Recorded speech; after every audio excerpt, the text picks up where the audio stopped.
Welcome to another edition of Trunk and Tales as we navigate what is happening in the world of politics. I'm Stacy Smith, and if you're watching or listening to this podcast, I ask that you hit the like or the subscribe button. Well, we are nearly 9 months into the second term of President Trump, and my analysts will give you their opinions on where things stand from vaccinations to the economy. And they'll also give you their opinions as to who might be the presidential candidates in 2028. It's coming up in this edition of Trunk and Tales.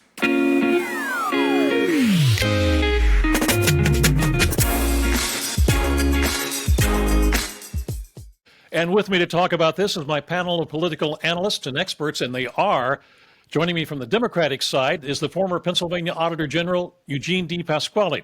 Eugene held that office for 8 years, and prior to that, he was elected to the state legislature. He now teaches at Pitt and at York College. And sitting on the Republican side is Keith Schmidt.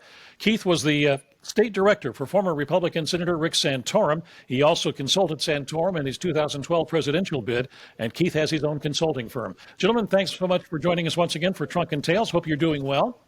Great to be here. Awesome. Yep. Thank you. We'll get this out of the way to start with, and that is, speaking of elections, Eugene, this coming Saturday on the, what day will that be? The 6th of September, you will be possibly made the state Democratic Party chairman for Pennsylvania. Yeah, Keith knows sometimes when the governor calls, you got to take the call. Keith knows the rules on that one.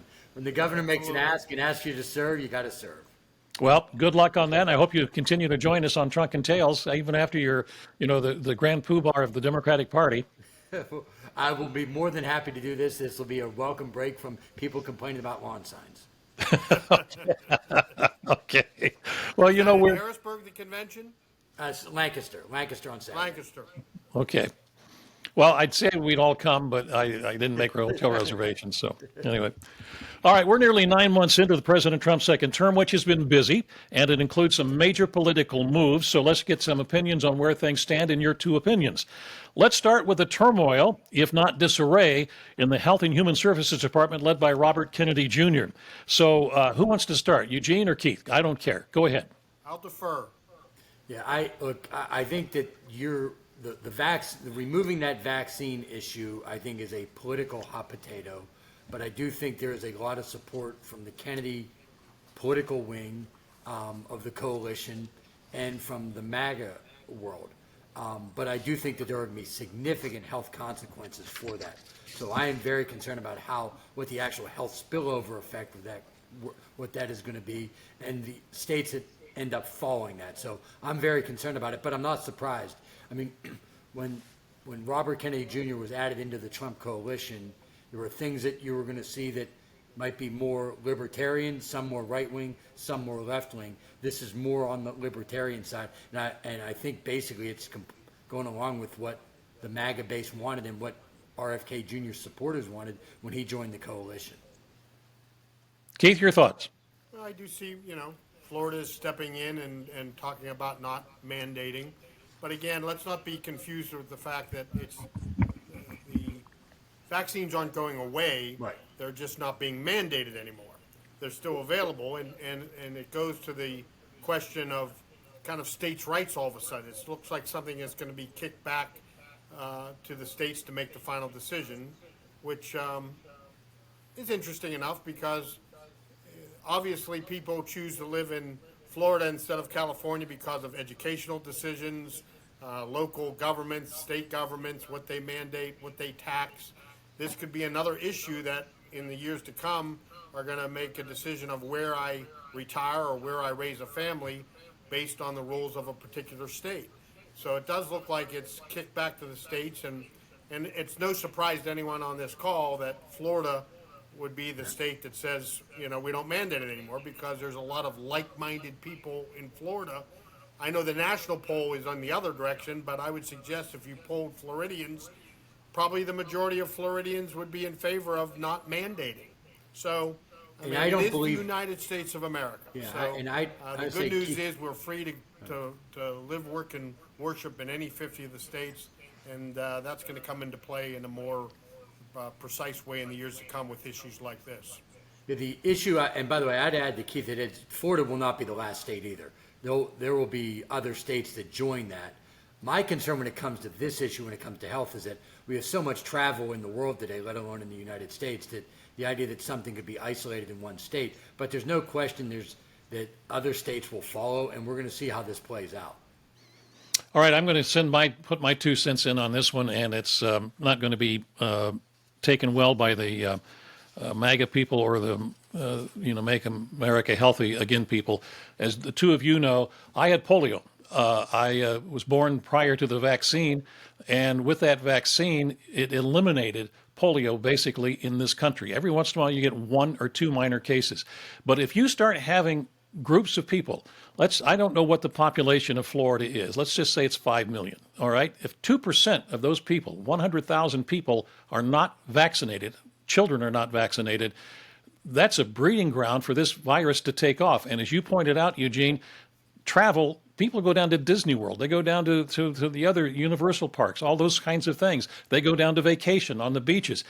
It will spread. I can guarantee you it will spread because I'm a victim of it before the vaccine was available. And I'll wrap it up by saying this, that I wish it on no one, because while the first effects may be there and you live through those, then there's something called post-polio, which starts to affect you as well. And I'm going to get off my soapbox, but that's No, it's fair. I think that because at what point, maybe this is the real discussion, at what point is it that the public good outweighs the individual right on that? I don't know. I don't know what the courts have said on that. There are some problems like that we all agree sort of war falls into this, where we are the United States of America, and there's some issues where we use the states as laboratories of democracy. To me, this is not one where we should be doing it. I want to be clear. But with the removal of the mandate, and Keith is right, other states are going to have it. But like I said, I've made my statement on it. I don't want to go much further than just say the issue is that people will travel to Florida and then come back as well. So it's not just impacting Floridians. Yeah, and again, I'm reacting more to the overall mandate of all of the things: mumps, measles, whooping cough, rubella, all those things, not just polio. COVID is a different story. I understand how people did not want to be dictated to when it was necessarily proven or unproven, whatever it might be. And finally, on this, I know Oregon, California, and Washington, and now Pennsylvania, as far as COVID shots go, say that they're going to make them available. Period. And no matter what the CDC says. Well, the interesting thing about and that's a very valid concern you have in a real world, because you've dealt with this disease personally. But I can't help but think about following through on that. Let's say now it's I think the 3rd largest state in the union as far as population, so it's probably over almost 15 million, 16 million. All right, yeah. Actually, it probably closed on 20 million. All right. So if it comes to the point where whatever group, that 200,000, 400,000, shows an effect where, whether it be polio, measles, whatever outbreak, be careful what you wish for, is the number one industry in Florida is tourism. And it wouldn't take much to dry up instantly to be a multi-billion-dollar effect, because you know how the media plays these things up. Not that it wouldn't be serious, but it would even be more serious because of what the way they want to package the Trump agenda, where it could literally be devastating to the economy of Florida. So it's an interesting thing I didn't think completely through, but as you bring that up and I piece it together, that's a real concern. Yeah. Now, of course, then it becomes, if you've been vaccinated, maybe you're free to go to Florida and partake in the beaches and the amusement parks and whatever else Florida has to offer. I don't know. It just goes that you have a pocket somewhere and it will spread because you have other people who are not vaccinated. We had the incident of the measles outbreak in Texas. Secretary Kennedy will tell you, well, the CDC responded quickly and provided vaccines and treatments. Well, if everybody had been vaccinated, they wouldn't have had to worry about making this emergency run to that section of Texas. All right, that's enough. I'm a believer in vaccines. I'll just put it that way. So, okay. With you, brother. All right. Well, moving on. What about the federal troops deployed to D.C. By the Trump administration and his talk about using them right now in Chicago and Baltimore? If it's okay, I'll start. My position is nuanced on this. First of all, I'm not a fan of these National Guard troops being used for local law enforcement. But a lot of these cities have opened up the door for Trump to fill the political vacuum by not admitting that crime has been a problem for about 10 years. And is crime lower than it was in that post-COVID spike? Yes, but that doesn't mean people are happy with it. I would rather have an approach that Newt Gingrich and Bill Clinton worked on together, which is you basically use the federal government to allow cities to hire more local police officers and to get those local cops on the beat faster. To me, that would be a better approach. I don't want to see National Guard troops in every city in the country. I think that's a mistake. And I know D.C. is a different animal where you have this federal, basically the federal government has oversight over the district. But I think there's a better approach to this. But we should also be admitting, particularly my party as Democrats, that crime is a problem and needs to be addressed. It's been such a big issue for so long, crime in urban America, that they give the president and this administration, I think, more leeway to the American people than perhaps they should. Right. I can tell you, anyone who doesn't live in the city thinks it's even worse than it is in the city. Right. And no one who lives, works, and worships, and I keep on saying that in this program, lives, works, and worships in a city doesn't realize that crime has significantly increased in the past generation. So there is a problem. And part of the problems of the detractors of Trump is that his pilot program has worked. Even Democratic elected officials now in D.C. are starting to back off and compliment or say they have a noticeable different feeling in D.C. Than they had before the troops. Now, I can tell you from a personal experience, I don't travel to Washington like I used to, but I travel there frequently. Not like I used to when I was in the United States Senate and Congress with Senator Santorum, but I'm probably there every 5 weeks at least, maybe every 6 weeks. And I can tell you for a number of years, especially during the last administration, it was a little bit hard to see what was happening in D.C. I always say, even the fledgling democracies in the world, or even the ones that don't share our form of government, their capital cities was the footprint of their country, and they made them wide boulevards, clean, safe. It was like if you visited there, they wanted to make sure that was your impression of whatever country in Africa or Europe or Asia. And when I would be on the reflecting pool, because it doesn't matter how many times I'm down there in the evening, I'm going to take a walk around the monuments. I'm just historical. I have a calling for that. It doesn't matter if I saw them 1,000 times. But when I go there, you can easily recognize people from other countries, whether by their dialect, by how they dress, whatever the case may be. But I was almost embarrassed at times. I was like, because of the garbage or the tent cities or the homelessness or people panhandling, and I'm thinking, what kind of impression does this give for the capital city? So it was a patriotic thing for me.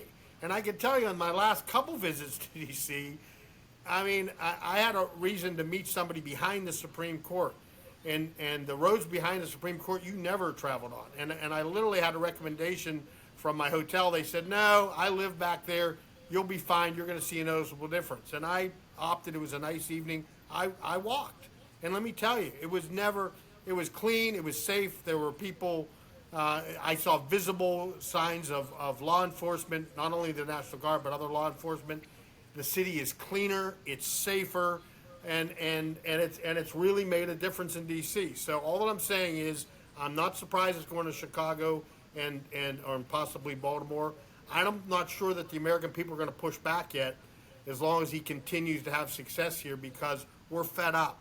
We're tired of hearing about drugs, homelessness, and crime in urban America for 25 years. We got to do something different.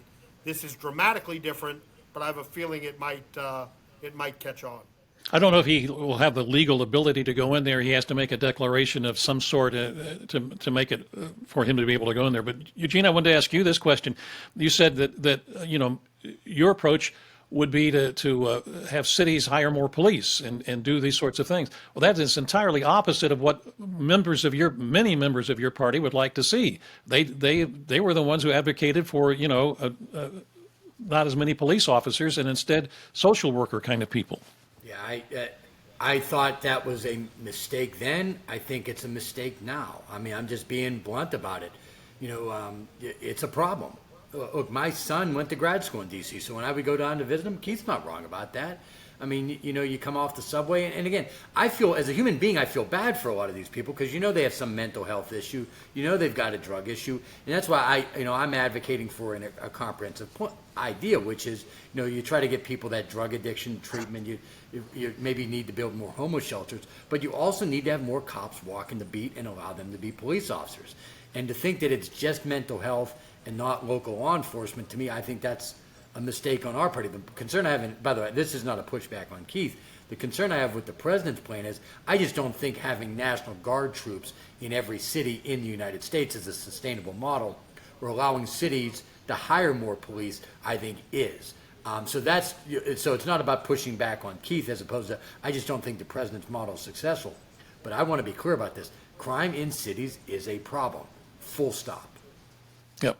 All right, So let's this move might on be to the impetus, Stacy, where the Democratic opinion might start to change. Right. They're realizing when you allow people to enforce crime, crime goes down. Right. And now we don't want the influence from Washington, so maybe we're going to change our opinion a little bit and give them the tools they need to keep their own cities safe again. Well, I think the key is going to be, and I want to move on to another subject here, but I think the key is going to be that the Guard is deployed in D.C. for only a certain amount of time. When they're no longer there, what happens at that point? Do we see the crime rate go right back up again? Or will the D.C. Metro Police and the government there make some changes in how it's been enforcing the law? I don't know. If I don't want Big Daddy back, then I'm going to clean up my own neighborhood. Yeah. I mean, it's going to be the impetus to say, we've had enough. I don't want this to happen again. So it's on us to keep these crime statistics down and enforce the law. All right, let's move on to this one. So a lot of different topics in this first 9 months of the Trump administration, second Trump administration. Has the president won the argument on immigration, and what about deportation? I can go first. I think he's won the argument about the border. I don't think he's won the argument, and not saying that the Dems are winning it. I think it is still an open question as to what you do with people that have not broken the law, have been here for a generation, have kids here, and how do you manage that? I still think that is an open question, and I think there's probably a lot of room in the middle to find a political compromise on that. But he has won the argument on the border, and he's certainly won the argument about people that have committed felonies being sent back. I also think there's a pretty big chunk of America that has been uncomfortable with the alligator Alcatraz, or whatever phrase you want to use. So I think most Americans are in the middle on this. But I think the president won the argument on the border and violent criminals, but I still think it is an open question, and there's a lot of room in the middle on what do you do with people that have been here 10 to 20 years. Maybe they came here illegally, but they are otherwise following the law. And again, I know that sounds, a weird juxtaposition, but they're going to work, they're paying taxes, their kids were born here, and otherwise are doing everything right, but they did come here illegally. I think that is still an open question as to how we handle that. Like crime in the cities, deportation and immigration and the border, people were fed up now for a generation plus. I mean, they've had enough. And it's probably the biggest rebuke of the previous administration is the unbelievable swift success that Trump administration has had in closing the border and dealing with the immigration issue. You could be a critic of Trump, but you have to praise him when he deserves praise. And even deportation, I'm glad there's always some civil rights group that fights for the guy that no one's fighting for. But make no mistake, that's 10% of America. I mean, if you'd poll it, it'd be through the roof. And we don't even want to hear when you grab all these bad criminals, you end up with just a couple that are just here illegally. They don't have any other well, they're here illegally.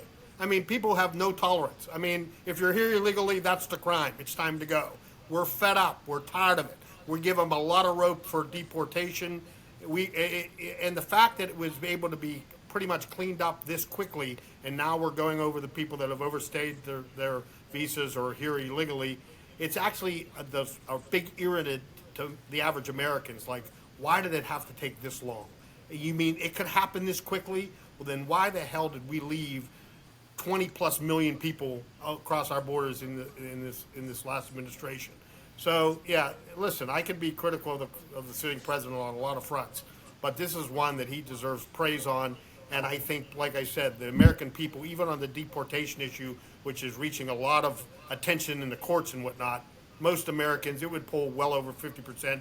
Do what you have to do to clean up the American landscape to make sure only legal citizens or people with legal visas are in this country.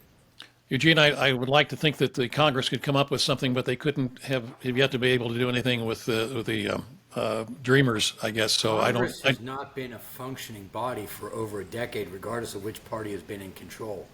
I don't know why people, please know I'm saying this somewhat tongue in cheek, but why people run for it when they don't legislate anymore.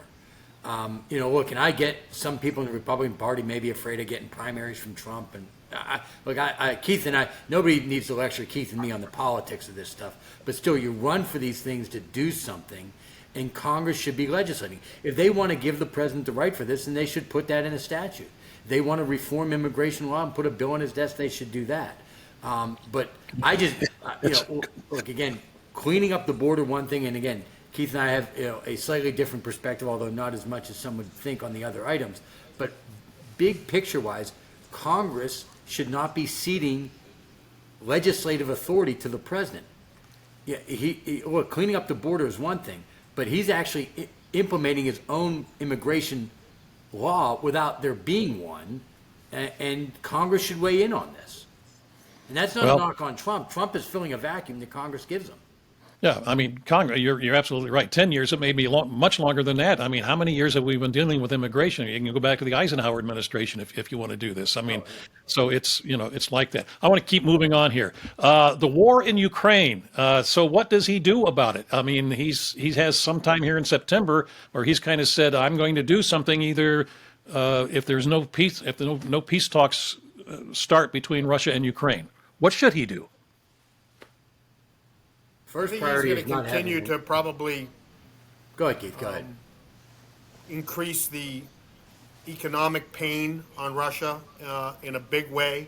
I think he's actually held back on that as the last card to play because it doesn't mean that we're at war with them, but we can do things that will seriously affect them and their ability to wage war because of hurting the economic equation even further for Russia. Listen, this Ukrainian war has cost both in lives and in treasury a very steep tab for Mr. Putin. And if we can put some pressure on the oil exports and other economic sanctions that could really put him in a position sort of like the Cold War with Reagan when he wanted to bankrupt them with Star Wars. It's a microcosm of that. It's a similar play that I think you're going to see him turn it up because I think although we all knew it was coming when the Chinese had their equivalent of May Day recently, it really struck a chord in a very negative way with this president and this administration to like they're rubbing your nose in it. So I think because he has such an ego, I have a feeling it's going to be a little bit dramatic, and I think it's going to be to the point where we're going to create a tense situation between Russia and ourselves in the near future because we're out of cards to play civilly. Yeah, I agree with Keith. I think the president was expecting, and whether he was, I think now even he believes he was wrong, but I think he thought Russia was a more willing negotiator in this. And I think he is now, I mean, look, obviously I'm not having coffee with him in the morning, but it's pretty clear to me that he is frustrated with Putin, and he doesn't like to be played. And I think he now believes Putin has played him because Trump wanted to get a deal. And I do think, look, of all the strengths and weaknesses of Trump, I do think he doesn't like war. And I do think he wants to get to a deal. And I do think that he, going into this administration, probably had way more doubts about Ukraine. I think those have been modified to an extent. And now I think he is way more frustrated with Russia. And if they don't come to a deal, he is not, he's going to do something. I don't want it to be military. I think Keith is right. The best option to play is economic, hurt them in their wallet, because Putin is not a rational actor in this.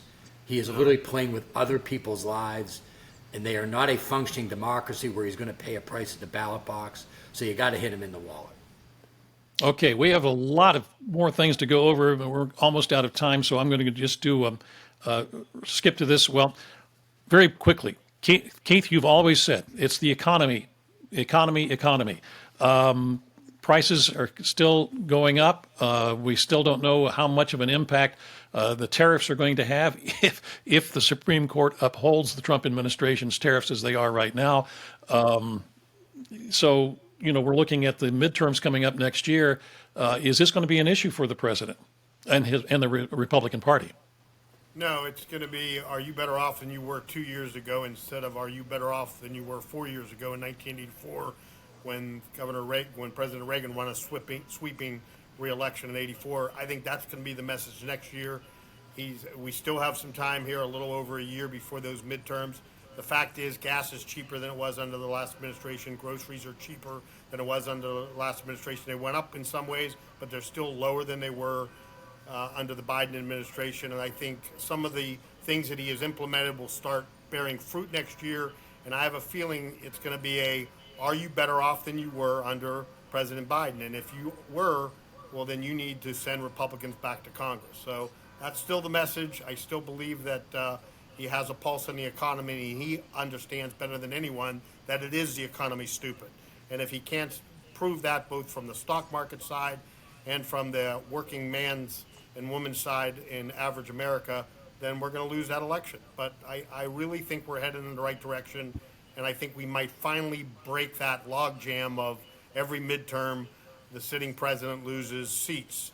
So I have a feeling there's an outside chance that he just might hang on to a narrow majority in both chambers. Eugene. I think two things have to happen for the Democrats to win in the midterms. One of them, I think, is on the verge of happening, which is people don't think the president has done enough on the economy.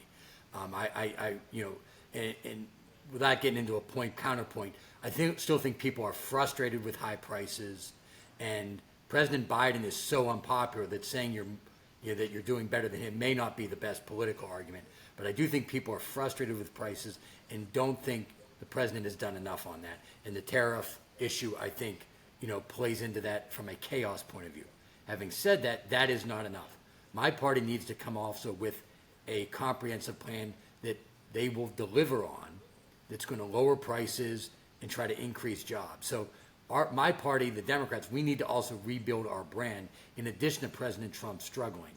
Both of those need to happen for it to be a good midterm. It's not enough just to do one, because if you see the polling right now, my party is, it's almost as popular as the Baltimore Ravens are in the city of Pittsburgh, which is very unpopular.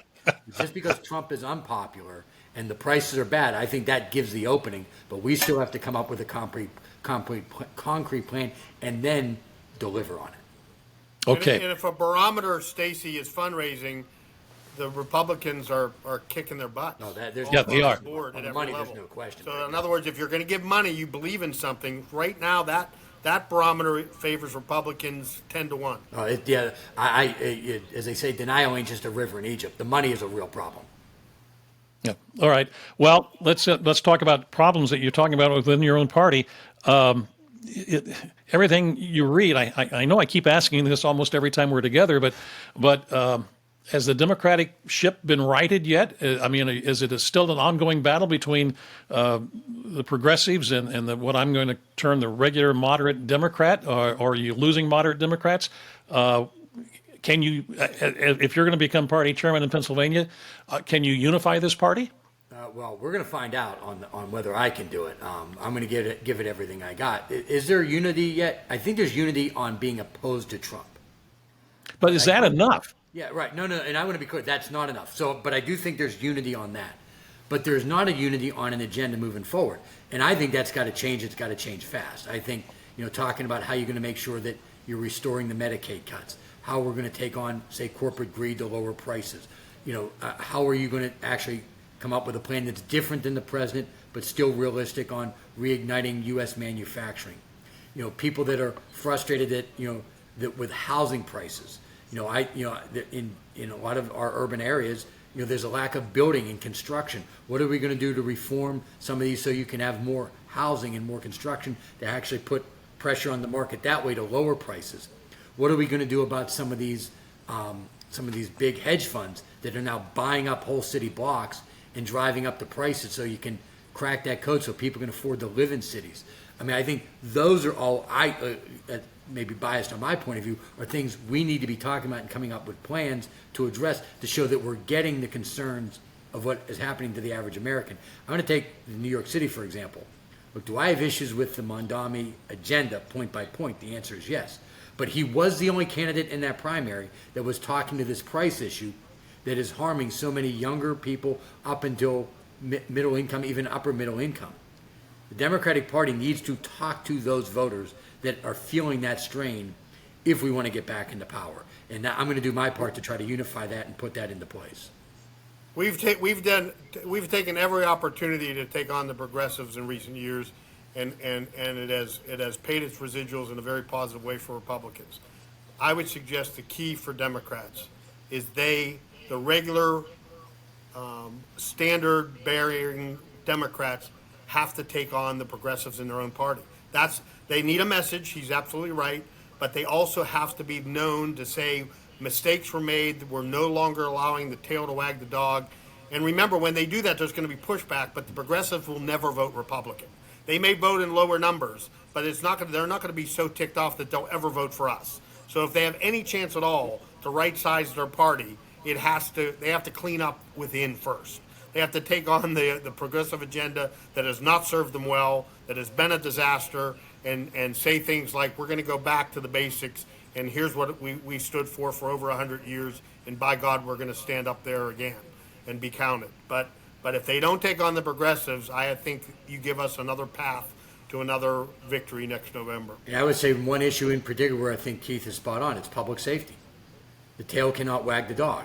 That's what Stacy, you point out, when I said we need to have more cops on the beat, it sort of struck you as like, oh, you're a Democrat saying that. I actually think the vast majority of registered Democrats believe that. It's just they're not the ones showing up at town hall meetings all the time. Yep. All right. We're almost out of time here, so this is the last one for you, and that is if you would give me three names for each party who you think could be the presidential candidates in 2028. I know it's very early, but hey, it's a fun game to play. Go ahead. For the D's, I'm going to obviously say Shapiro will be potentially. Obviously, he's got to get through a re-election first. I think Gavin Newsom. Harris, I have my doubts, but I do think there will be a woman that fills the vacuum.